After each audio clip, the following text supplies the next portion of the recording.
buenas tardes, noches.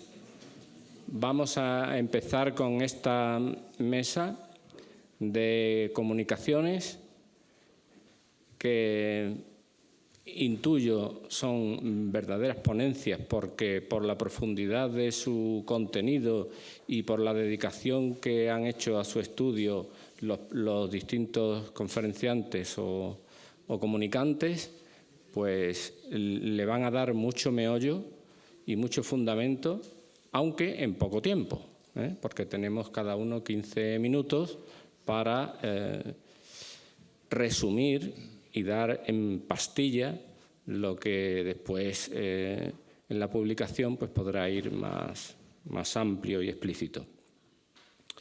Va a tomar en primer lugar la palabra alguien que no necesita ser presentado en este foro porque ha estado en todos los seminarios, congresos dedicados a Isabel la Católica aquí en Ávila y al que además me une el que está como vicedirector en la Academia de la Hispanidad, que es una de las entidades organizadoras que indignamente yo soy su director. Así que de Daniel Jesús García Riol hay que decir que es doctor en Historia por la UNED, que se licenció en Geografía e Historia por la Complutense de Madrid,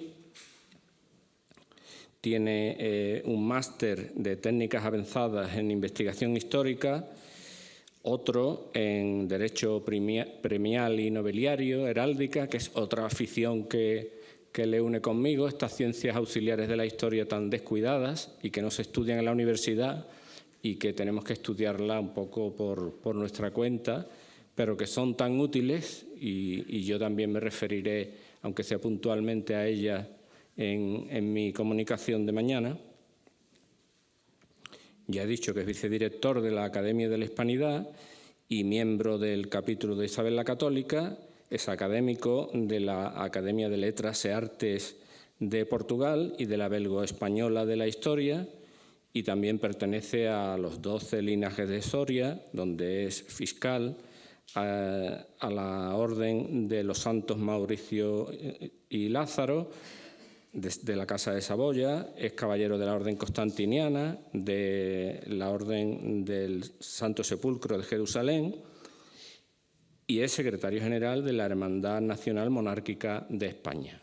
Pues tiene la palabra Daniel García Riol. Muy buenas tardes. Muy buenas tardes y muchísimas gracias, querido Luis Manuel, por tu presentación, por tus siempre generosas palabras, y muchas gracias también, como siempre, a la Universidad Católica de Ávila, que nunca se cae de mis labios cada vez que hay cualquier tipo de referencia a la reina Isabel, a su tiempo y a sus gentes. Y, por supuesto, muchas gracias a la Fundación y a esta entrañable y querida ciudad de Ávila, que yo como segoviano pues también quiero muchísimo. El título de mi intervención de hoy es el que ven en pantalla: La autoridad de una reina, Isabel la Católica y la sublevación de Segovia de 1476. La reina Isabel la Católica es, sin duda, uno de esos grandes personajes de la historia cuya excelente preparación para asumir compromisos y resolver conflictos iba a ser puesta a prueba desde fechas muy tempranas de su vida. Casada a los 18 años, madre de su primera hija a los 19, con 23, el 13 de diciembre de 1474, es proclamada reina de Castilla en Segovia en un golpe de audacia esencial para adelantarse a sus enemigos y poder comenzar la gran obra de su reinado. Supo defender sus derechos frente a las ambiciones iniciales de su esposo Fernando, logrando que firmara la Concordia de Segovia, pieza esencial en la arquitectura política que estaba comenzando a ser levantada. En los meses previos a la primavera de 1476 tronaba la guerra en los campos de Castilla. Las tropas del rey Alfonso V de Portugal batallaban en nombre de los derechos de Juana la Beltraneja contra las mesnadas isabelinas. Con la pugna por la posesión de las ciudades de Toro y de Zamora y de sus fortalezas, en marzo de ese año, la causa de la reina Isabel, que tiene por paladín a su esposo, el rey Fernando, obtiene una decisiva victoria en tierras toresanas. El triunfo en la guerra civil se va a ir decantando con mucho esfuerzo y en ello la reina interviene para convocar las Cortes en su Madrigal de las Altas Torres. Esas Cortes tan importantes de abril del año 1476, año en el que alcanzaba los 25 de edad. La reina se ve obligada a un continuo ir y venir por tierras del Duero con el objeto de auxiliar a su esposo el rey y para resolver los problemas más acuciantes en los numerosos conflictos que se desataban en aquel panorama de guerra y de movedizas lealtades. Para alejar de las zonas de conflicto a la princesa niña Isabel, 6 años a la sazón y primogénita de los reyes, la pareja real decidió que residiera en el Alcázar de Segovia, al cuidado de Beatriz de Bobadilla, íntima amiga y consejera de la reina. La ciudad del acueducto era un firme bastión isabelino. Su regio alcázar contemplaba y contempla hoy custodiando la Sierra de Guadarrama y la planicie castellana. Tras sus recios muros habitaba la pequeña princesa y permanecía bajo fuerte custodia el codiciado tesoro del reino. Funge como su alcaide desde 1470 Andrés Cabrera. Ahí lo tenemos en un grabado un poquito posterior, evidentemente. Funge como su alcaide. Por su posición a favor de Isabel tras la muerte de Enrique IV, había sido confirmado por la reina en todos sus cargos y contaba con la simpatía de la soberana por ser el esposo de su íntima amiga Beatriz de Boadilla. De orígenes conversos, Cabrera, emparentado con Abraham Seneor, rabino mayor de Castilla, había procurado mediar entre la población segoviana en momentos de pulsión popular antijudía, evitando desmanes en la ciudad. Pero su labor de apaciguamiento iba a contrastar con una decisión impropia de alguien que contaba con el favor de la reina. Ante su inminente partida al lado de Isabel, en una jugada que buscaba apuntalar su propio poder en la corte, Andrés Cabrera destituyó al teniente de alcaide del Alcázar, Alfonso de Maldonado, y entregó el cargo a su propio suegro, Pedro de Bobadilla. Ante tal manifestación de nepotismo, el exteniente de alcaide, agraviado, se reúne con los familiares, amigos y vecinos de Segovia para explicar airado este abuso de poder. Con estas razones prendió la mecha de un levantamiento urbano de incalculables consecuencias que terminaría por estallar el 31 de julio de 1476. La tensión era máxima cuando Alfonso de Maldonado logró introducirse con algunos de sus partidarios en el Alcázar, quienes estuvieron a punto de lograr su objetivo, apoderarse de la princesa niña Isabel. En efecto, los rebeldes progresaron por corredores y salones hasta dejar sitiados en la torre del homenaje a los defensores de la fortaleza. Pedro de Bobadilla fue hecho prisionero y Alfonso Maldonado propuso a los defensores intercambiarlo por la princesa Isabel, a lo que estos se negaron en redondo, aduciendo con estas palabras que no habían de entregar lo más por lo menos. Tras los sucesos del Alcázar, la rebelión se extendió por toda Segovia. Los nobles partidarios de Alonso de Maldonado, Juan de la Hoz, Juan del Río, Hernando del Río, entre otros, y la mayor parte del pueblo, se lanzaron al asalto de las puertas de la ciudad, tomándolas todas, salvo la de San Juan, vecina al palacio de Andrés Cabrera. El propio obispo de Segovia, el polémico Arias Dávila, opuesto desde hacía años al poder e influencia en la ciudad del matrimonio Cabrera-Boadilla, había confraternizado con los revoltosos y aún los animaba en sus propuestas. El pueblo llano daba rienda suelta a su ira tras muchos años de abusos de los oficiales de Cabrera. Ahí tenemos en la imagen una planimetría de la ciudad de Segovia con las puertas marcadas en azul. Algunas de las más importantes están señaladas con sus nombres. El caso es que a consecuencia de aquel levantamiento tan solo permanecían leales a la corona y administrados o controlados por los Cabrera Boadilla una parte del Alcázar, como pueden ver tintada en ese color más amarillento, y la puerta de San Juan, que va a tener una especial relevancia en el relato que yo les estoy ofreciendo en esta jornada. Le llegaron noticias a la reina de los sucesos de Segovia y de lo muy agitada que estaba la ciudad. Isabel se encontraba entonces en Tordesillas y no podía contar con el auxilio del rey Fernando, puesto que éste se encontraba batallando contra los franceses en Fuenterrabía. De inmediato, la reina Isabel, soberana e indignada, pero también madre angustiada, se dirigió a galope tendido a través de Olmedo y Santa María la Real de Nieva hasta llegar a Segovia, sin apenas tiempo para comer y permitiendo a sus monturas un mínimo descanso. A la vista de la ciudad del acueducto, la reina fue informada por los rebeldes que algunos de ellos incluso tuvieron la osadía de acercarse para indicar que estaban ya bajo el control de la rebelión la mayor parte de las puertas de la ciudad. La de Santiago, la de San Cebrián, la de San Martín, la de San Andrés, ahí las pueden ver algunas de ellas, y que efectivamente escenificaban esa fortaleza que tenía la propia ciudad y el control que los rebeldes acababan de ejercer sobre ella. Indudablemente le informaron también sus fieles que se estaba combatiendo en el interior del Alcázar y en la puerta de San Juan. Isabel decidió entrar, a pesar de todo, en la ciudad por la puerta de San Juan, donde, a la llegada de la soberana, cesaron los combates. Estaba acompañada en aquellos momentos por el cardenal Mendoza, por Rodrigo Alonso de Pimentel, conde de Benavente, y algunas tropas. En la imagen tenemos esa reconstrucción de la antigua puerta de San Juan, ya desaparecida, y que evidentemente apoya parte de su estructura en el Palacio de los Cabrera Boadilla. Una delegación de la ciudad trató de convencer a la reina del peligro que corría si se atrevía a franquear la puerta, indicándole que no podían garantizar su seguridad. Si persistía en su intención, le pedían que al menos no entrara acompañada de Beatriz de Bobadilla y del conde de Benavente, a quienes se les emplazaba para hacerlo en la jornada siguiente. La respuesta de la reina Isabel, indudablemente, es una de esas lecciones magistrales de su autoridad y soberanía y que recoge muy bien la crónica del Pulgar. Decid vosotros a esos caballeros y ciudadanos de Segovia que yo soy la reina de Castilla y esta ciudad es mía. Y para entrar en lo mío no son menester leyes ni condiciones. Yo entraré por la puerta que quisiere y entrará conmigo el conde de Benavente y todos los otros que entendiere sean cumplideros a mi servicio. Así pues, la reina Isabel entró por la puerta de San Juan dirigiéndose rápidamente al Alcázar, rodeada por una pequeña escolta en medio de la incrédula mirada de los revoltosos.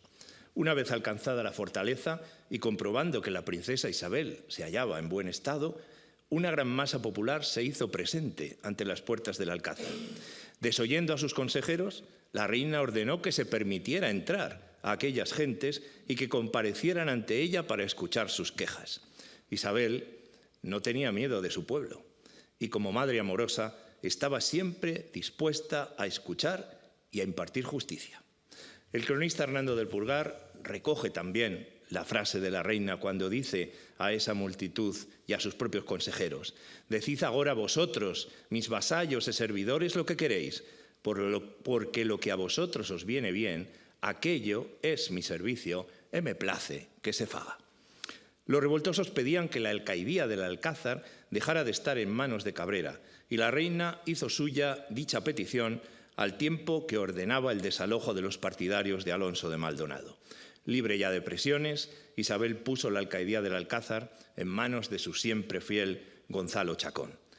Tras diversas averiguaciones realizadas por la reina, esa alcaidía sería restituida nuevamente a Andrés Cabrera, aunque la custodia de la pequeña princesa le fue retirada para que la heredera acompañara en lo futuro a su madre. Isabel, lejos de aplicar una política de represalias, ordenó que las reparaciones de las puertas de la ciudad afectadas por la lucha durante la revuelta se realizaran sin cargo alguno a la ciudad. Nadie resultó ni multado, ni condenado, ni puesto en manos de la justicia, volviendo Segovia al estado de sosiego y buen orden que convenía al servicio de sus reyes. La reina se trasladó desde el Alcázar al Palacio Real de San Martín en medio de las aclamaciones de un pueblo satisfecho que alababa jubiloso la justicia impartida por su soberana. Muy probablemente, al calor de estos sucesos y otros acaecidos en distintas villas y ciudades del reino, en el pensamiento de Isabel se instaló con más claridad aún la urgente necesidad de implantar el sistema de corregidores de una forma sistemática en todo el reino. La actuación de la reina Isabel en este conflicto, marcada por su prudencia y gran presencia de ánimo, impresionó vivamente a sus contemporáneos. Los testimonios que recogen las crónicas y documentos evidencian la gran talla moral y política de la reina católica. Con admirable valor y resolución, logró hacer valer su autoridad suprema, no aceptando limitaciones ajenas a su voluntad. Había atravesado con una mínima escolta las calles y plazas de una ciudad en rebeldía. Había puesto fin al sitio del Alcázar, permitido la irrupción de la masa popular en su presencia, dictado sentencia de conformidad con su pueblo y sofocado una revuelta sin sangre ni represalias. Una sucesión perfecta de golpes de efecto que tornaron la rebeldía en fidelidad acrisolada. Hasta la muerte de la reina, Segovia permanecería como seguro bastión del trono, pero eso no significa que la ciudad olvidara sus derechos y la historia de una urbe forjada en los duros siglos de la Reconquista. En efecto, el 5 de julio de 1480, la reina concederá a Andrés Cabrera el Marquesado de Moya, entre cuyos territorios figuraban la villa de Chinchón y numerosas tierras con hasta 1.200 vasallos, segregándolos de los exmos de la ciudad y tierra de Segovia, a la que pertenecían desde el siglo XI. En principio, esta concesión debía tener un carácter temporal, a la espera de que se realizara otra con nuevos dominios de forma definitiva. Reflejan las crónicas que, al enterarse los segovianos del despojo, los padres de la ciudad del acueducto abofetearon uno a sus primogénitos para que éstos nunca olvidaran el agravio que en este caso se les hacía. El pueblo salió a las calles y se alzaron cadalsos frente a las iglesias de Santa Eulalia, de San Miguel y en la plaza del Azoejo en medio de grandes protestas. A Segovia fue enviado un pesquisidor para investigar las alteraciones que se habían producido, pero el pueblo y los nobles asumieron la autoría colectiva de los mismos, recordando el otro acontecimiento que también la historia y la literatura nos ha dejado marcado con letras de oro, aquel levantamiento de la población de Fuenteovejuna. Al igual que Fuenteovejuna todos habían matado al comendador, en esta sublevación segoviana todos los segovianos habían sido los artífices de la protesta. Indudablemente, y por falta de tiempo, aunque tendremos la oportunidad de verlo en la excelente publicación que suele ser habitual por parte de los organizadores del evento, narro otros pormenores de la creación del Marquesado de Moya y de la importancia histórica que tuvo en este proceso. Ahí vemos un poquito el planteamiento de las comunidades de Villa y Tierra de Segovia y con ese bellísimo escudo de armas de los condes de Chinchón, señores de Moya, marqueses de Moya, que son los recipiendarios de este bien. En todo caso, y como conclusión para poder atender a las limitaciones de tiempo que se nos imponen, podemos decir que la reina Isabel supo comprender el alcance profundo de todos y cada uno de sus actos de gobierno, reconociendo incluso el exceso de favor hacia quienes también le habían servido. Por ello, no podía comparecer ante el Altísimo dejando atrás hechos propios que comprometieran la defensa de la justicia, el derecho y la razón. Si sus sucesores no respetaron en algunos términos su voluntad referida a reparar esa privación que se había hecho de las tierras a la comunidad de Segovia, era un asunto que a ella indudablemente ya no le incumbiría. En todo caso, la revuelta de Segovia de 1476 había demostrado a todo el reino de Castilla cómo actuaba su soberana a la hora de equilibrar el clásico binomio entre potestas y auctoritas.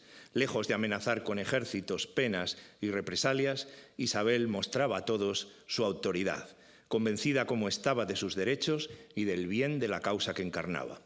La visión de una joven reina transitando entre los rebeldes sin temor a nada, revestida de fe y valor, es una poderosa imagen que rompe los moldes de una época y que anuncia la gran obra de Isabel, el camino político del recto y prudente gobierno de los territorios y la senda personal a la santidad.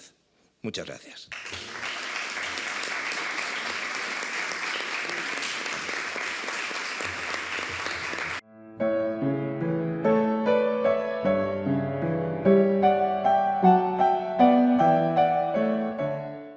Enhorabuena a Daniel por su magnífica comunicación, Muchas gracias por ceñirse estrictamente al tiempo concedido. Espero que hagan lo propio los demás comunicantes. Prácticamente todos los ingredientes del reinado, de todo lo que nos estaba hablando Juana Sánchez Gey en su conferencia inaugural, se dan cita y están presentes en este incidente tan interesante y tan emblemático del reinado de Isabel como es esta revuelta segoviana.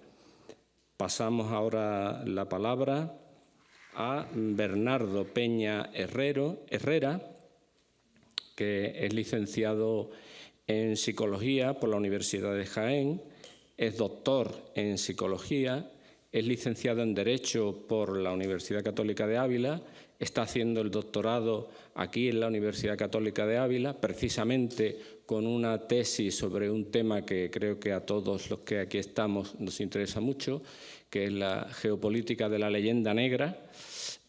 Yo creo que precisamente por estos últimos estudios y aparte del interés que para mí concretamente tiene un gran especialista en psicología clínica y forense que reúne la doble condición de jurista y psicólogo. Yo soy jurista, pues por eso mismo creo que tiene mucho interés lo que nos va a decir, así que tiene la palabra Bernardo Peña Herrera. Muchas gracias, buenas tardes a todos. Bueno, mi comunicación no va a versar tanto sobre los hechos históricos, sobre la gobernanza propiamente dicha de Isabel la Católica, sino sobre el perfil psicológico, sobre el aspecto humano de la reina, ¿no? De hecho, se titula La figura de Isabel la Católica, perfil psicológico y humano.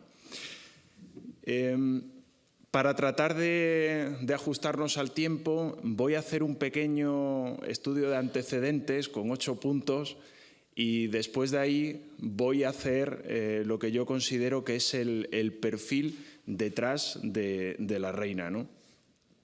En las ponencias precedentes ya se ha hablado de, por ejemplo, el liderazgo, ¿no? La visión de liderazgo que tuvo Isabel la Católica constantemente, porque sabemos que el liderazgo no solamente se limita a la toma de decisiones, sino que también incluye habilidades emocionales para dirigir, coordinar personas, incluso también atendiéndolas en su necesidad. A lo largo de la historia, Isabel la Católica mostró un dominio impresionante de estas habilidades, lo estamos viendo constantemente en las ponencias, ¿no? Por ejemplo, anteriormente se ha hablado aquí de la revuelta de Segovia. Bueno, estamos viendo cómo la reina fue capaz de gestionar su liderazgo, no solo el suyo propio, sino el de sus mernadas, el de sus seguidores, pero también desde la asertividad, es decir, no desde la visión de destruir al otro, sino de integrar al otro. Esto constantemente lo estamos viendo en la reina Isabel, ¿no? Por ejemplo, Goleman, estudioso del liderazgo y la inteligencia emocional, nos decía que un líder debe de ser capaz de manejar sus emociones en tiempo de crisis, ¿no? No se puede dejar llevar solamente por las emociones, sino que tiene que saber lidiar con las emociones y a partir de ahí tomar decisiones racionales, ¿no? La toma de decisiones también es fundamental. Las decisiones que tomó Isabel la Católica durante su reinado parecen muchas veces, increíbles los aciertos, ¿no? Fue realmente una adelantada a su tiempo. O sea, considerar, que ahora nos parecerá poco, pero considerar una persona portadora de valores eternos y de derechos a, por ejemplo, personas recién conquistadas. Otras potencias simplemente les hubieran tomado de esclavos, ¿no? Y no les hubieran dado ni siquiera la consideración de persona, tal vez, ¿no? Según Bass, por ejemplo, los líderes efectivos son aquellos que pueden anticipar las consecuencias de sus decisiones y tomar medidas para mitigar los riesgos, aceptando las consecuencias. Ella siempre fue responsable y fue coherente con las decisiones que tomó en todo momento, ¿no? Otro de los aspectos de su reinado fue la consolidación del poder mediante la justicia. La justicia es uno de los pilares fundamentales de Isabel la Católica, ¿no? O sea, de los valores fundamentales que ella persiguió, ¿no? Por ejemplo, la creación de la Santa Hermandad tiene muchos objetivos, ¿no? Uno de ellos era imponer el orden, ¿no? Hacer que la ley fuera visible y accesible a los ciudadanos, ¿no? O sea, trasladar las instancias de justicia al contacto próximo con el ciudadano. Hoy en día la policía habla de la policía de proximidad. Claro, de nuevo fue adelantada a su época, ¿no?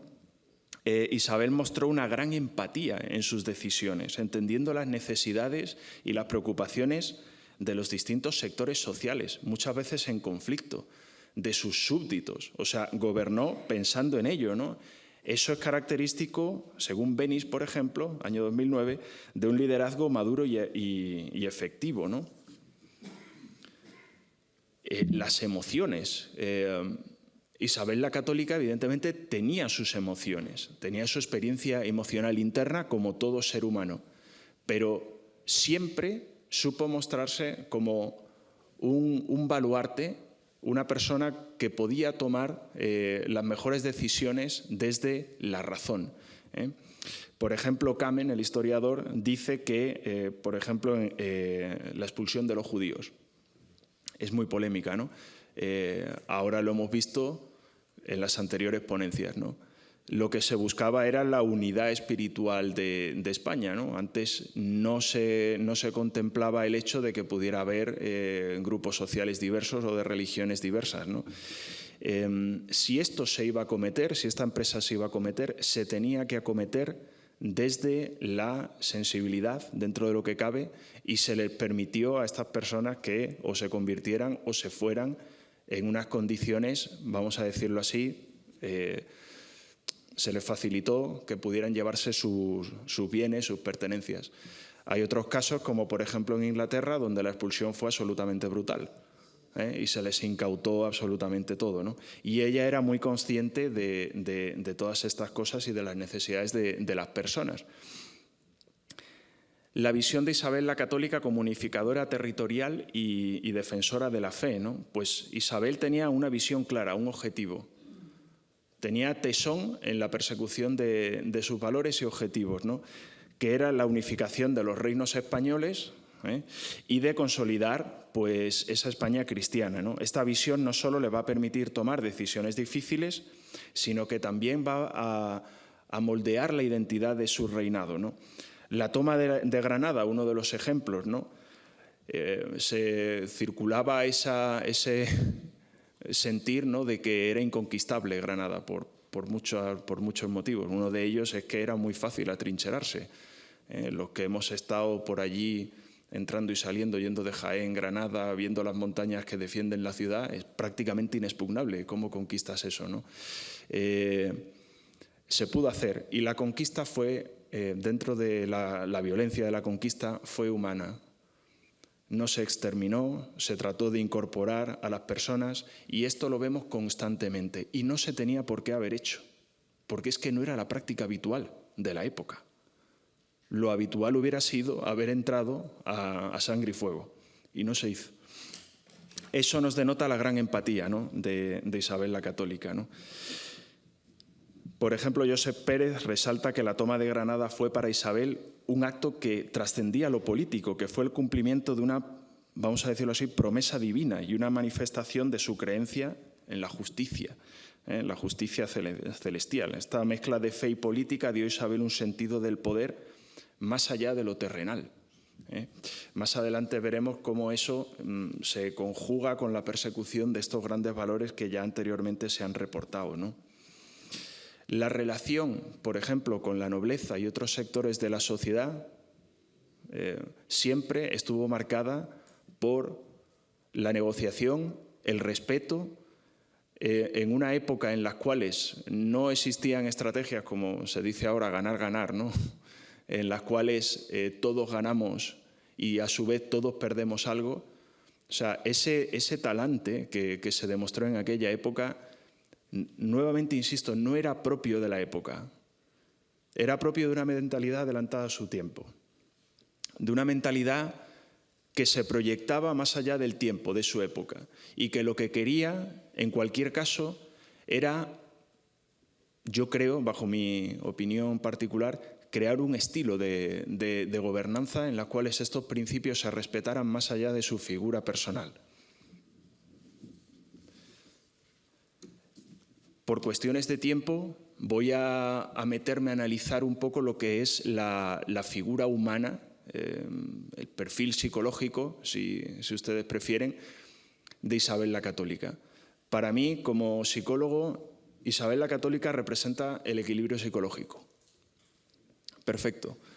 No es una persona que se dejara llevar por sus emociones, por su inestabilidad, por su neuroticismo, como decimos los psicólogos. Era una persona bien asentada en la tierra y con un objetivo muy claro que podría venir con inspiración divina, ¿no? de los cielos, evidentemente, ¿no? Demostró valentía cuando había que demostrarla, audacia cuando había que demostrarla y una enorme responsabilidad en todas sus decisiones y en sus actos políticos. Siempre se hacía responsable. Es algo que echamos de menos hoy en día, ¿no?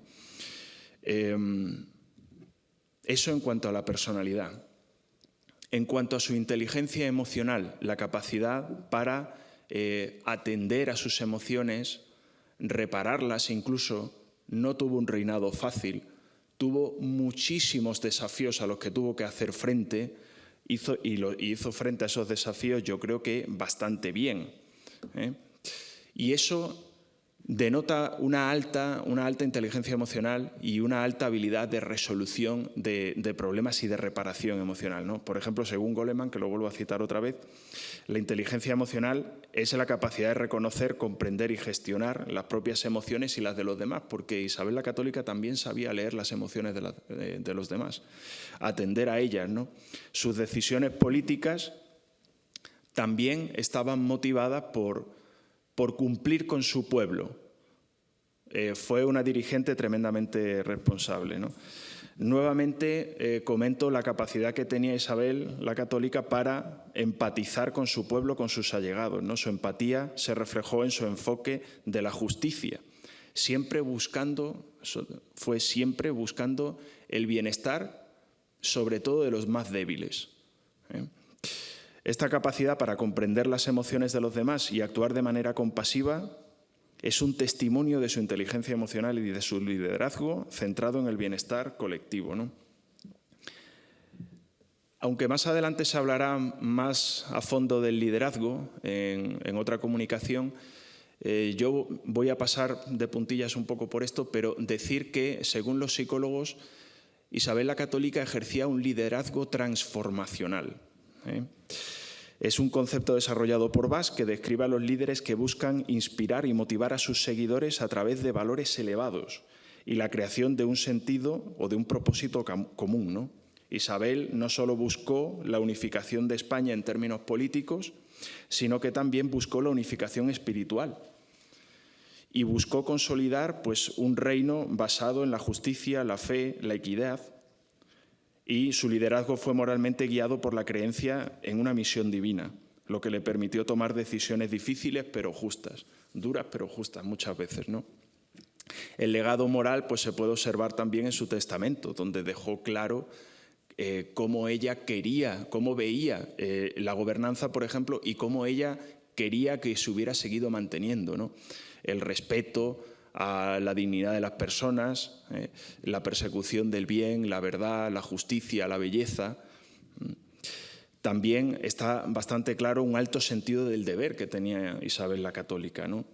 Un alto sentido de responsabilidad que puede estar relacionado con un alto nivel de autoestima, de autoeficacia, la creencia en su capacidad para superar obstáculos y lograr objetivos importantes.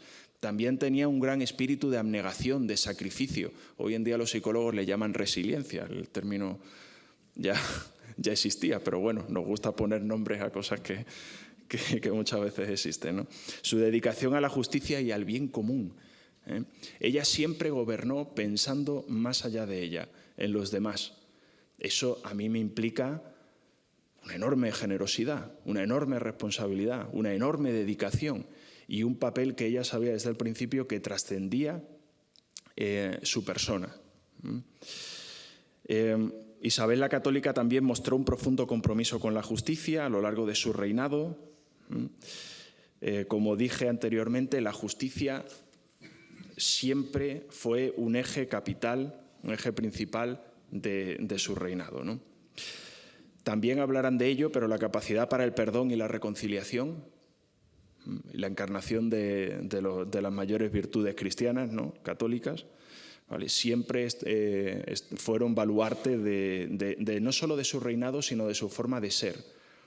Acabamos de ver en la anterior ponencia pues, cómo fue incluso de perdonar a aquellos que la ofendieron, y cómo fue capaz siempre de incorporar incluso a los más díscolos, escuchándoles, negociando con ellos lo que se pudiera negociar, e incorporándoles a esta empresa común. Esto nos habla de una enorme generosidad, de una visión que trasciende más allá del ego personal.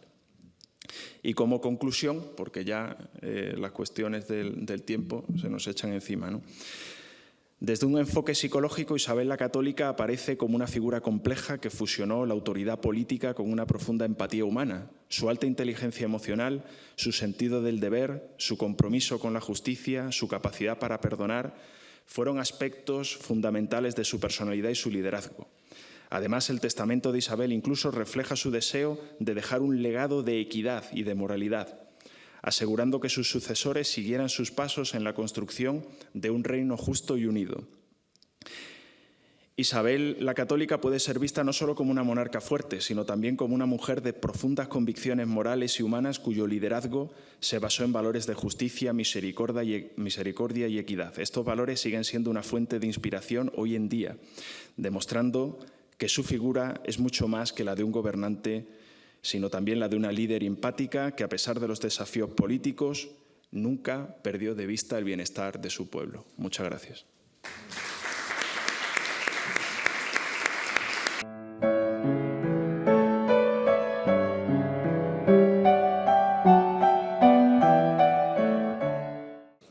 Muchas gracias, doctor Bernardo Peña Herrera.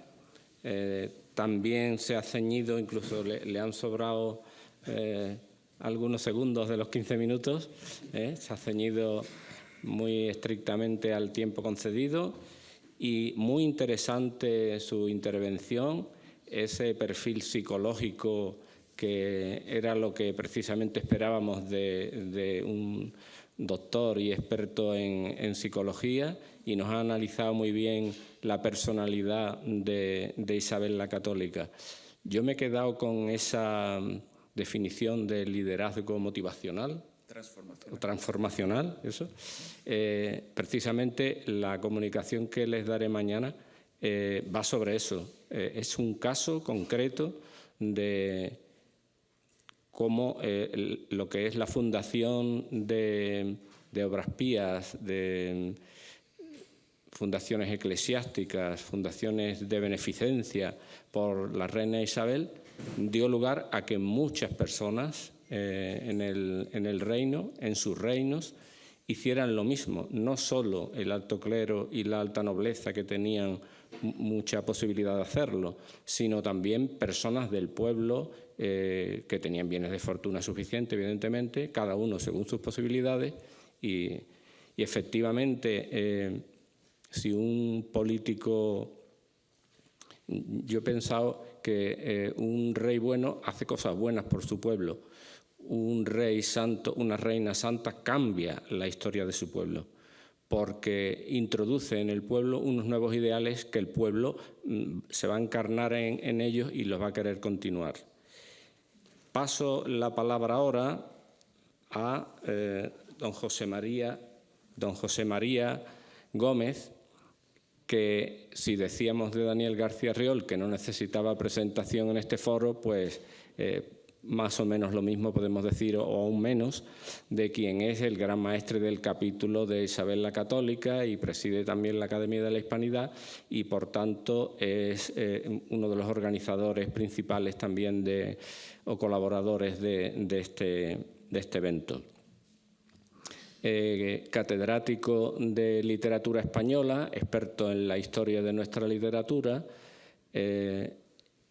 miembro de la Real Academia de Toledo, miembro de instituciones importantes a nivel internacional como la Academia de Letras y Artes de Portugal, el Instituto de Estudios Históricos San Pío X de Roma. En fin, podría estar aquí y quitarle a él todo el tiempo presentándolo, pero solamente me resta decir lo más importante de su persona, y es que es un magnífico poeta. Y para él, Isabel es fuente de su inspiración, principal musa de su poesía, y en Isabel, en los ideales de Isabel, se encuentra él perfectamente imbuido y los expresa con su palabra, tanto en prosa como en verso, y tiene la ocasión de hacerlo en este momento. Muchísimas gracias, Luis Manuel. Se ve que eres amigo mío desde hace muchos años. El perdón como instrumento de gobierno. Si ya desde la conferencia de Juana Sánchez Gey, pasando por el ejemplo que acaba de expresar García Riol y Bernardo, pues el gran rasgo, o el rasgo que es, digamos, más expresivo de la magnanimidad de un rey, siempre fue el perdón, la misericordia, y el rasgo más expresivo de la grandeza de la reina Isabel es también su capacidad de perdón. Lo vemos en la Biblia. No me voy a desarrollar el tema del perdón en la Biblia, solamente decir que la palabra que más veces aparece en la Biblia es la palabra perdón, misericordia. La palabra que más aparece en la Biblia como el rasgo que más caracteriza, digamos, la grandeza de Dios, la capacidad de perdonarnos. No digamos en los evangelios, que todo es perdón, perdón y perdón hasta la última palabra en la cruz. La parábola del hijo pródigo o aquel deudor que debía tantísimo dinero y por fin el prestatario se lo perdona, pero cuando sale a la calle a uno que le debe 2 perras le pone a parir para que se las pague, ¿no? El perdón como gesto caballeresco en la Edad Media, el gesto más magnánimo de un caballero en la Edad Media es su capacidad de perdonar también.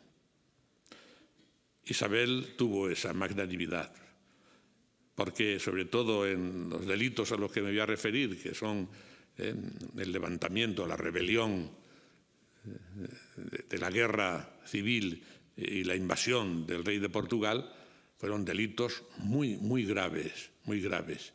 Y cómo ella supo atraerse a casi todos, menos a uno, el más poderoso, el soberbio por antonomasia, el que demostró que todo lo había hecho por pura soberbia, que demostró que había llevado a la reina a los pactos de Guisando por pura soberbia personal.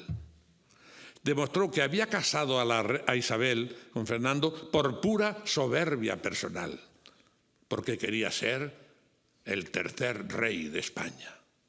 Isabel, Fernando y él, el tercer rey de España. Alonso Carrillo, arzobispo de Toledo. Pero no. Los reyes procuraron el cardenalato para don Pedro González de Mendoza, el cardenal de España, como se le llamaba. Carrillo, el arzobispo de Toledo, jura odio perpetuo a Isabel. Poco duraron los días felices de la proclamación en Segovia, 13 de diciembre de 1474. 2 semanas después, el día 27, Alfonso V de Portugal escribe una carta para declarar su su intento a nobles castellanos como el Marqués de Cádiz, como los Pacheco, como Alonso Carrillo. Y en febrero ya de 1475, 2 meses después, Carrillo está, y con los Pacheco y con Estúñiga, el conde de Plasencia, abriéndole las puertas de Castilla para que entre Alfonso V, que se casaba con Juana la Beltraneja y perpetuaba ese matrimonio si conseguían hacerse con el trono de Castilla. El 10 de mayo, 4 o 5 meses después de la proclamación de Isabel, Alfonso V cruza la frontera por Extremadura.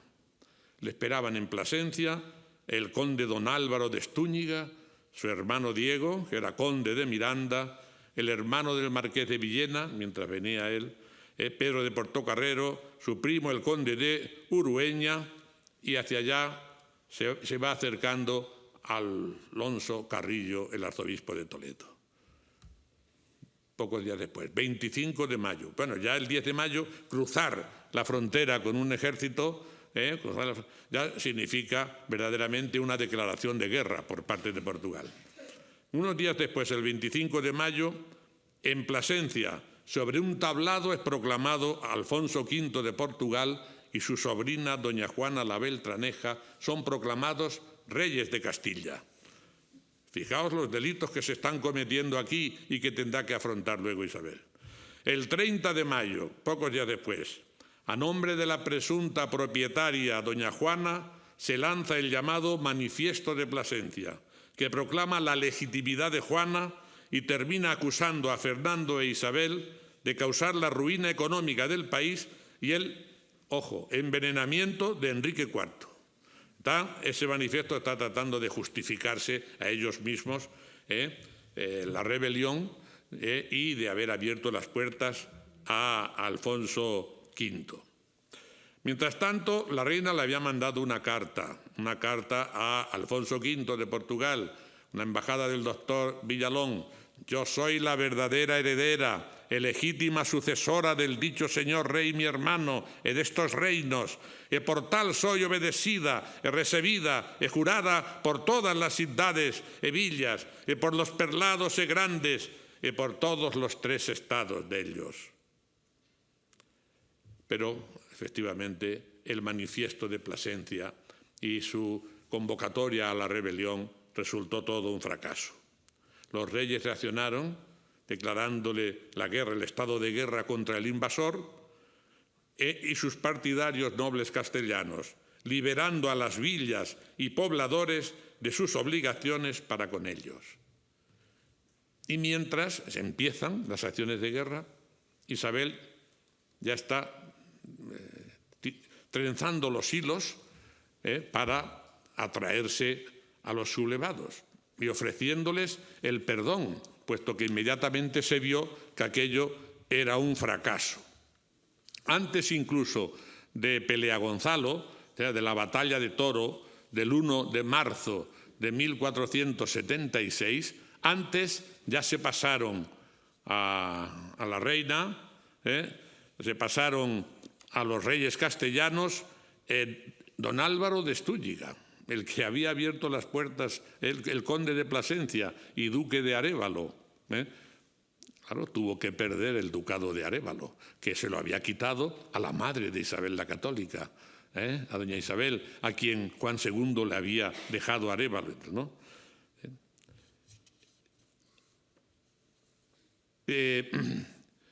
El mismo Alfonso Carrillo,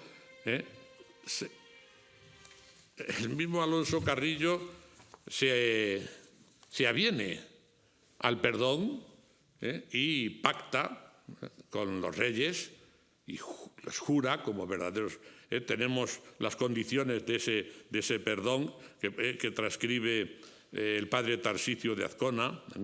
El arzobispo debía prestar obediencia a los reyes y prometer servirles fielmente, abandonando al rey de Portugal y a su sobrina. Debía además jurar por heredera a la princesa Isabel. Eso lo firma. Los reyes recibirían a Carrillo en su obediencia y prometían guardar su persona, tutelar su vida, no abajar su casa y honrarle como su dignidad lo requería. Los reyes prometían olvidar lo pasado y proteger a los hijos y familiares del arzobispo, restituyéndoles sus casas, lugares, vasallos y oficios. Todos los secuaces del arzobispo debían presentar ante los reyes los juros y mercedes que tuviesen del tiempo de Enrique IV para su aprobación. Fijaos que ya empiezan a pleitear esto los reyes y eso se va a acordar luego en las Cortes de Toledo de 1480, donde todos los nobles van a tener que pasar por delante de la mesa de Fray Hernando presentando esto que se le exige ahora también aquí a los secuaces del arzobispo, los juros y mercedes que tuviesen del tiempo de Enrique IV para su aprobación, o no, porque a muchos se les quitó, a casi todos se les quitaron todo lo que habían sacado, habían arañado al rey Enrique IV en su debilidad. En fin, el arzobispo dejaría libertad a los oficiales reales para la recaudación de tercias, alcabalas. Es decir, se hace un pacto en el que el arzobispo se aviene y lo firma. Bien, seguimos adelante. La guerra después de la batalla de Toro el rey se retira, Alfonso V, pero en 1478, otra vez, el arzobispo Alonso Carrillo, que no soporta no ser el tercer rey de España, sino que ya lo sea prácticamente el cardenal don Pedro González de Mendoza, vuelve a las andadas y otra vez propicia una segunda aventura de Alfonso V de Portugal en Castilla. Y entonces la reacción de los reyes va a ser fulminante. Ellos lo describen así. Años después lo describen así. En ciertos días y meses del año que pasó, de 1478, don Alfonso Carrillo, arzobispo de Toledo, en grande servicio nuestro, juntó muchas veces de gentes de armas a pie e a caballo contra nos, para nos facer guerra e mal e daño, e por tornar a meter en nuestros regnos al dicho rey de Portugal, que ya era echado fuera de ellos, para nos facer perder los dichos nuestros regnos. Todo esto después de nos haber obedecido y reconocido. Después de habernos obedecido y reconocido, como lo había en la etapa anterior. Ahora vuelve otra vez. Y entonces envían incluso una embajada al Papa Sixto IV, en febrero de 1478. Los reyes informan por medio de Pedro Colón, que es el embajador que lleva las instrucciones, informan que están dispuestos a ocupar Talavera, que es del arzobispado, y las fortalezas que la acción militar impusiera. Ojo, porque veremos esto, cómo lo plantean los reyes, porque estas acciones bélicas estaban propiciando que el arzobispo excomulgara a los que ocupaban sus tierras. Y esto los reyes le dicen al Papa que esto no puede ser así, que se mezclase la política con la religión de esta manera, de suerte que luchar contra un arzobispo podía ser objeto de excomunión. Y les pide al Papa que levante las excomuniones que está lanzando el arzobispo Carrillo. Lo dice así. Ahora bien, al tratarse de propiedades de la Iglesia, podrían llevar consigo, como estaba sucediendo, las censuras eclesiásticas. La excomunión formulada por el arzobispo a los jefes de la ocupación. Por tanto, piden al Papa, le plega revocar cualesquier censuras e penas impuestas contra aquellos que, por mandado nuestro, en nuestro servicio, han entrado en la villa de Talavera, que era del señorío arzobispal de Toledo, como Alcalá y como tantas otras. Y subrayan que estas implicaciones del derecho eclesiástico en las acciones temporales de guerra llevadas por el arzobispo no den la sensación de que la rebelión del dicho arzobispo sea por su santidad ayudada e favorecida, antes sea punida e castigada.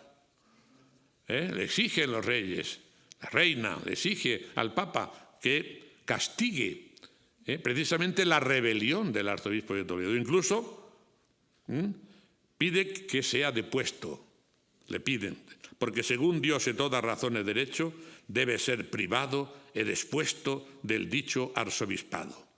El Papa no lo hizo, procuró ir templando, levantando las excomuniones que había hecho el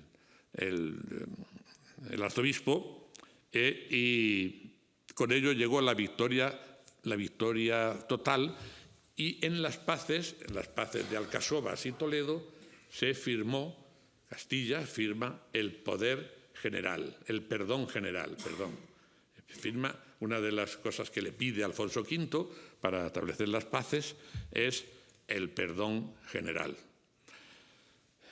Esto sí que era una cuestión difícil, sutil, porque había que ver, ese perdón general, las cuestiones de la rebelión de cada uno de los rebeldes y de los delitos de cada uno de ellos y evaluarlos, etc. ¿A quién creéis que le encargó esto la reina? A Fray Hernando de Talavera. A Fray Hernando de Talavera. Al mismo tiempo le encargó que hiciese escrutinio, como he dicho antes, de todas los juros, propiedades y villas y todo lo que habían obtenido los reyes de la debilidad de Enrique IV. Todo eso les fue arrebatado, con lo que la corona adquirió una gran cantidad de dinero y pudo así afrontar la guerra con Portugal. Repito, todos prácticamente fueron perdonados.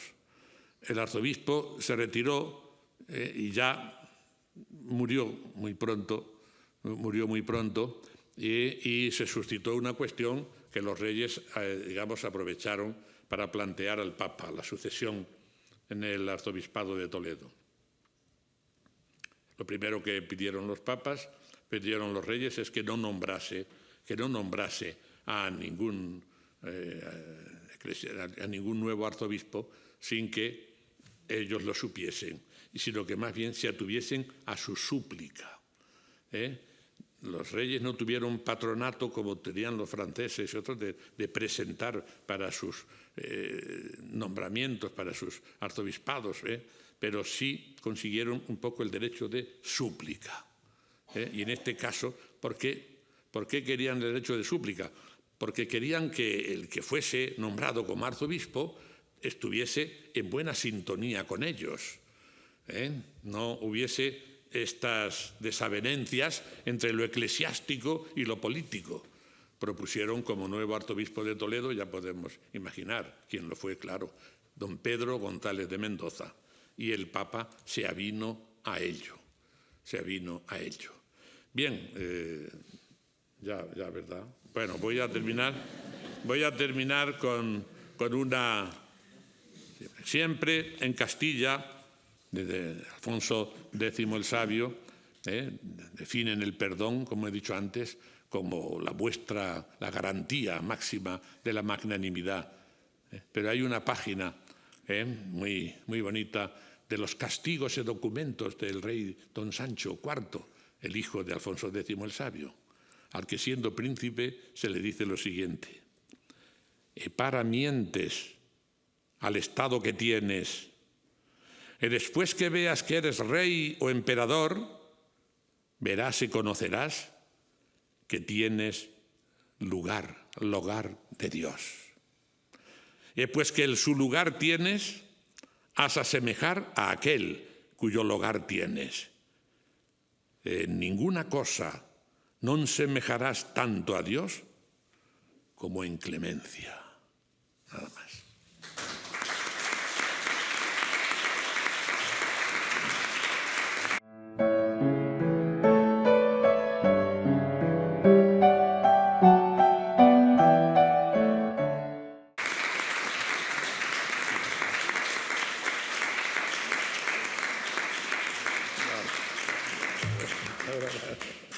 ti.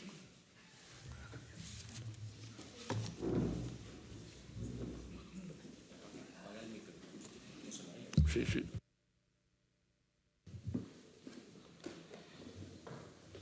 Muchas gracias, José María, por esa brillante charla sobre el perdón de la reina. Y como muestra bien vale un botón, porque son tantos los episodios de perdón en la historia de Isabel, pero desarrollando uno, pues ahí están prácticamente ejemplificados todos los demás, ¿no? Y aquí hemos visto cómo perdonó al arzobispo Carrillo, a pesar de su reiterada rebeldía. Y la verdad es que lo que decía nuestro compañero psicólogo, que la reina tenía muy claro lo que quería y ella quería entrevistarse con Carrillo.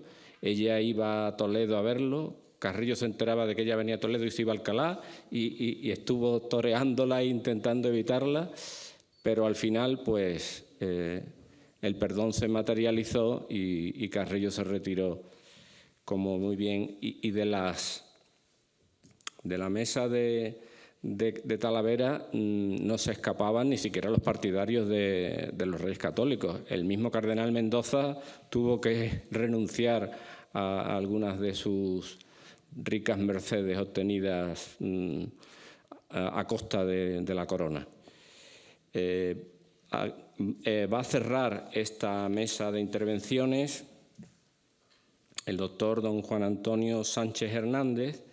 Él es licenciado en Geografía e Historia por la Universidad de Salamanca, en Historia, Arte y Civilizaciones por la Universidad Michel de Montaigne de Burdeos, en Francia, y doctor en Historia del Arte por esta Universidad Católica de Ávila. Actualmente es profesor de Ciencias Sociales y dirige un máster universitario en Protección, Investigación y Preservación del Patrimonio Cultural, aquí también en esta universidad, y como investigador es miembro del Grupo de Investigación Territorio, Historia y Patrimonio Cultural Digital, también de la Universidad Católica de Ávila, y colaborador de la institución Gran Duque de Alba en su sección de Historia del Arte. Tiene la palabra el doctor don Juan Antonio Sánchez Hernández. Muchas gracias, Luis Manuel. Gracias también a los organizadores, a José Antonio, David, compañeros de muchas batallas en la universidad. Gracias por darme la oportunidad de hablar en este congreso de ya larga tradición. Yo, digamos que voy a dar un salto en el tiempo. Os voy a hablar de un asunto un poco distinto a lo que se está tratando aquí. Como veis, pues intentaremos saber qué pasó, sobre todo en la provincia de Ávila y en la ciudad de Ávila, en 1951, cuando se celebró el 5º centenario del nacimiento de Isabel la Católica. Porque realmente es un hecho bastante desconocido, pero tanto la ciudad de Ávila como la provincia de Ávila, teniendo tanto que celebrar, de hecho fue Ávila la que promovió una Junta Nacional Procentenario. O sea, fue la ciudad de Ávila, fue la provincia, fue el gobernador civil de Ávila, los primeros que ya en 1949 y sobre todo en 1950 quisieron que el gobierno de Franco realmente celebrara aquello con la dignidad que se merecía. Claro, era un hecho realmente trascendental esos 500 años del nacimiento de Isabel. Es curioso. Desde el 1 de enero de 1950 la prensa de Ávila reivindica continuamente, clama, pide, suplica a veces que el gobierno de la época, el gobierno franquista, tiene en sus manos el hacer un centenario realmente glorioso o realmente, según ellos, están dejando pasar la oportunidad de que eso sea algo realmente importante. El 1 de enero de 1950 aparece ya esto en el periódico de Ávila. Que no se ve. Mi compañero informático.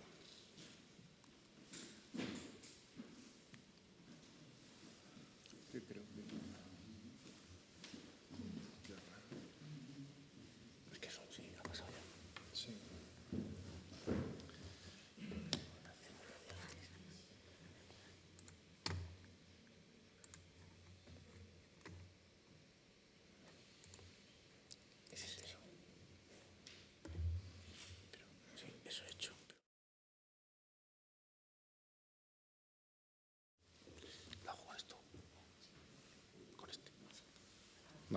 ahora sí. Muchas gracias, compañero. Pues ya aparece este pequeño apunte, dice este jueves, o sea, claro, ¿qué es lo que se celebra? El nacimiento. Dice, este jueves próximo pasado la reina doña Isabel, mi muy cara y muy amada mujer, encaeció de una infanta.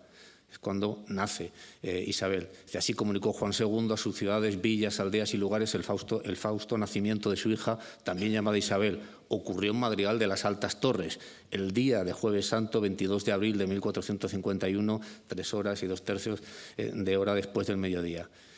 Claro, los abulenses entienden que si Isabel I de Castilla nació en Madrigal de las Altas Torres, de alguna forma le corresponde a ese pueblo, a esa villa, realmente tener un protagonismo especial en ese centenario. Lo van a reivindicar para Madrigal, lo van a reivindicar para Arévalo, para Cardeñosa, para la propia ciudad de Ávila, para el Tiemblo, por el pacto de los toros de Guisando.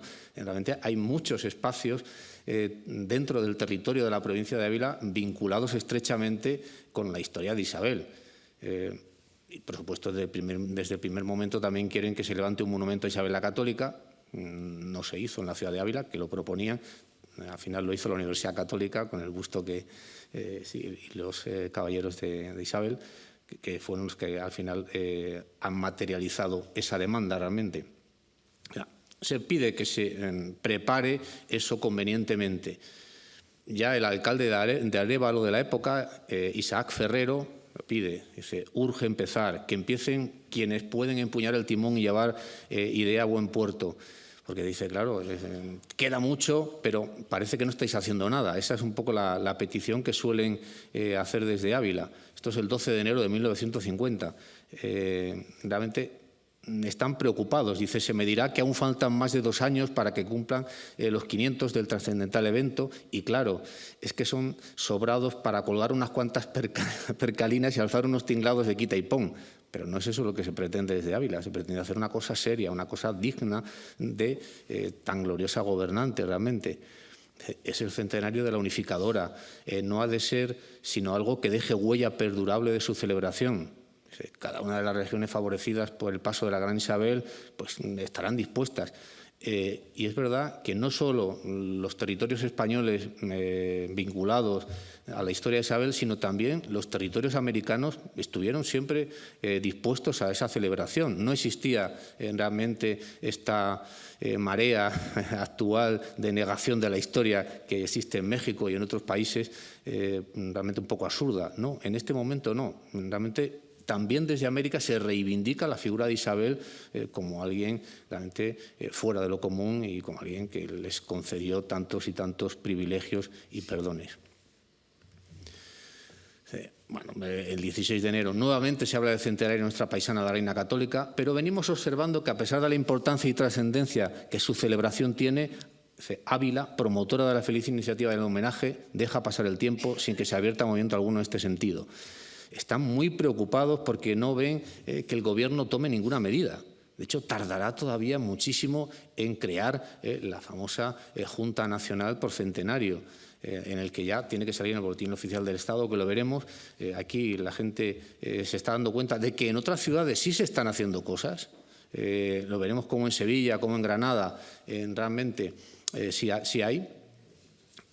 Rafael Gómez Montero, que es un periodista importantísimo de aquella época, que publica en diarios madrileños y también en el Diario de Ávila, entrevista a Alfredo Sánchez Bella, el entonces director del Instituto de Cultura Hispánica, y este hombre rehúye continuamente las preguntas. Dice que sí, que se va a hacer la famosa Bienal Hispanoamericana, que dice que se hará en Sevilla, que luego no se hizo en Sevilla, se hizo en Madrid realmente, y que van a hacer una exposición de arte magrebí en Granada. A eso es a lo que él se compromete realmente. Gómez Montero, en esta entrevista que le hace, bueno, él mantiene lógicamente la educación, pero al día siguiente luego él escribe en el Diario de Ávila y, claro, ve que las cosas no contestan realmente. Ávila es la cabeza de este centenario, con sus rincones isabelinos, con Madrigal, con Guisando, con Arévalo, con Cardeñosa. Detrás de nosotros vendrá Granada, Medina, Segovia y el orbe hispánico. Pero no se está haciendo realmente aquello que nosotros pretendemos. La Junta, esto es lo que responde, bueno, esto es lo que Eduardo Ruiz Ayúcar, padre de Lola, de la presidenta de la Fundación Dávila, de esta casa, de la anfitriona de esta casa, es en aquella época un intelectual muy combativo en muchos aspectos, y él dice que la Junta Nacional ya tiene proyectos a realizar en Granada y en Sevilla, también en Segovia. Esa foto que veis a la derecha es como estaba Madrigal. O sea, a Madrigal no se le presta ninguna atención. Las murallas están prácticamente en ruinas, el Palacio de Isabel está ocupado por las monjas agustinas, pero se pide que se abra una parte de la clausura, que haya también una rehabilitación del edificio, y realmente no se está moviendo nada. Ruiz Ayúcar, ya veis el tono que tiene. No sabemos que tenga preparado nada en la provincia de Ávila, salvo el indispensable de Madrigal. ¿No habría manera de conseguir que la Junta Nacional se ocupe de nuestra provincia y de preparar con los propios medios provinciales actos complementarios de los nacionales? El tiempo más que corre vuela y un año pasará demasiado deprisa. Ya veis que existe y el tono se va elevando. Cada vez van siendo más exigentes con las autoridades nacionales, con el ministro de Educación, que al final será el que esté al mando de la famosa... Es así, dice, consideramos como indispensable, estos son un poco los puntos que desde el principio Ávila reivindica. Dice, la restauración del Palacio donde nació Madrigal, el alzamiento parcial de la clausura del convento. Dice, ambas cosas requieren tiempo y un año no da mucho de sí. Consideramos necesaria la erección de monumentos a la Gran Reina en las localidades donde dejó profunda huella histórica, etcétera. Nos parece muy bien lo que se está haciendo en Granada, Sevilla, pero ¿qué pasa con lo nuestro? Es un poco lo que están planteando realmente. Y las cosas, pues bueno, en vista de que la presión es mucha, el gobierno de Franco, bueno, a través de la Dirección General de Arquitectura, a final ya, bueno, a mediados de año, dice que va a invertir tanto en Madrigal como en Arévalo. Veremos en qué realmente al final acaba materializándose esa inversión, porque dicen que van a dar 1 millón de pesetas para la restauración de la Plaza de la Villa y más de medio millón, pero ahí debajo os pongo las cifras exactas que yo he cotejado en los presupuestos de aquel momento y en lo que se pagó realmente a estos municipios. Se pagó 906.000 pesetas realmente a la Villa de Arévalo y 573.986 exactas a la Villa de Madrigal para la reordenación de la Plaza Real y para la reordenación, urbanización de la Plaza de la Villa en Arévalo. Por fin se constituye el patronato, pero claro, estamos ya en octubre de 1950. Es el momento en el que se va a constituir ese patronato organizador del centenario de los Reyes Católicos. En Ávila, la Junta Provincial ya está trabajando desde casi el año 49.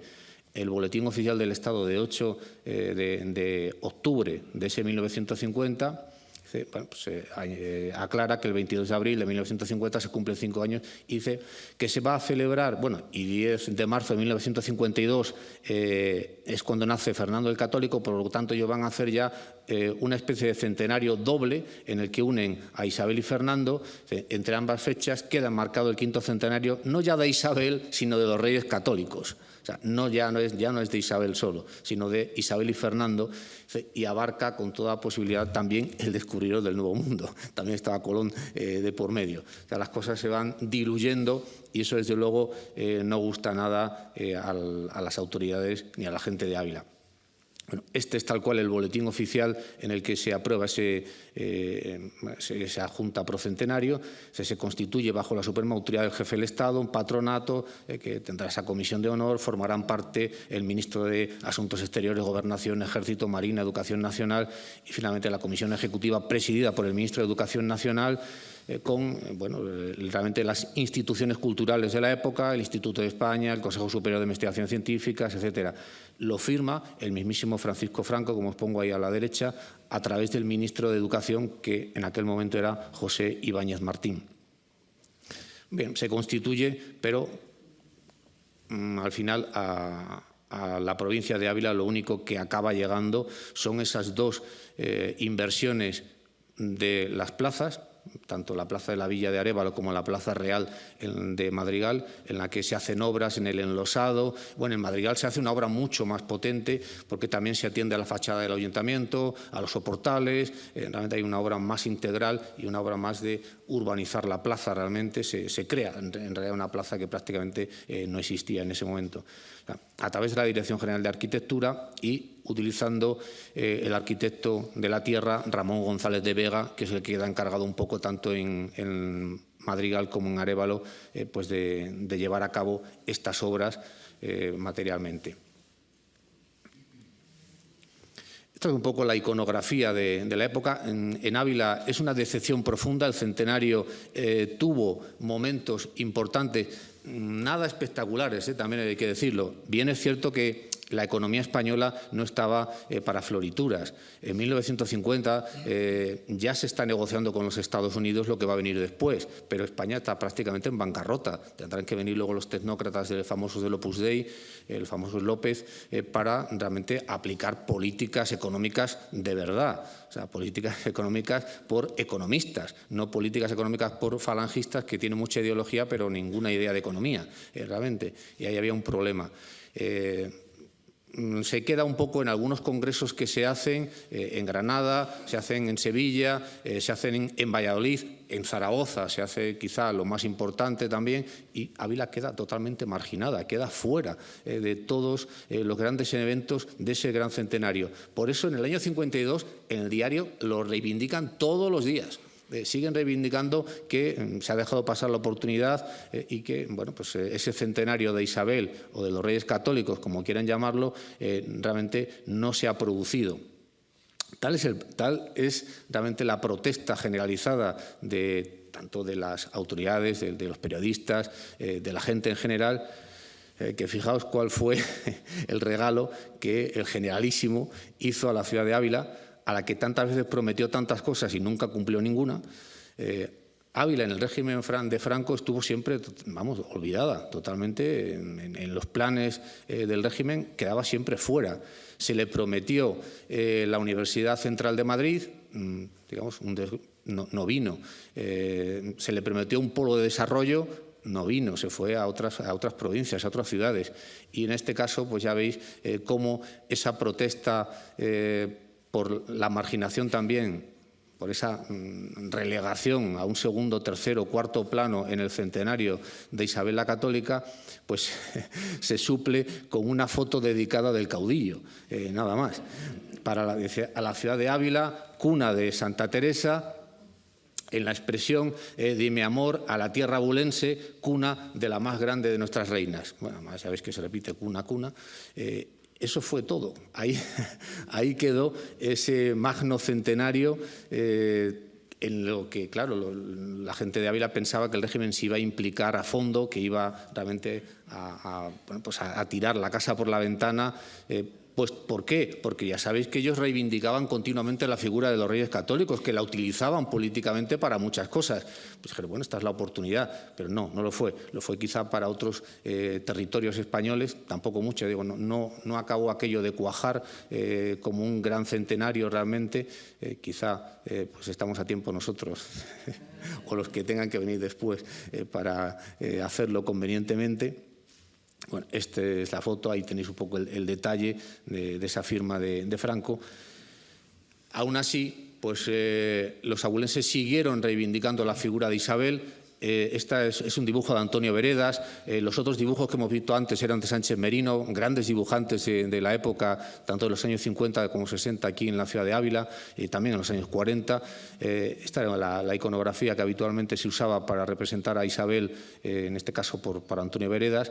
Y ya, para terminar, que a lo mejor ya me estoy yendo de tiempo, quería terminar con unas palabras de Guillermo Samaniego, que también era un escritor, periodista castellano, que escribía habitualmente en el Diario de Ávila y en otros diarios de Castilla y León, que acaba diciendo en ese tiempo, dice que quiere una Castilla que sienta de nuevo nacer en ella otro gran destino que cumplir, porque si forjó a España y forjó también un momento determinado de la historia del mundo, todavía le es menester darse más, aunar de nuevo a España, vertebrarla y proyectarla.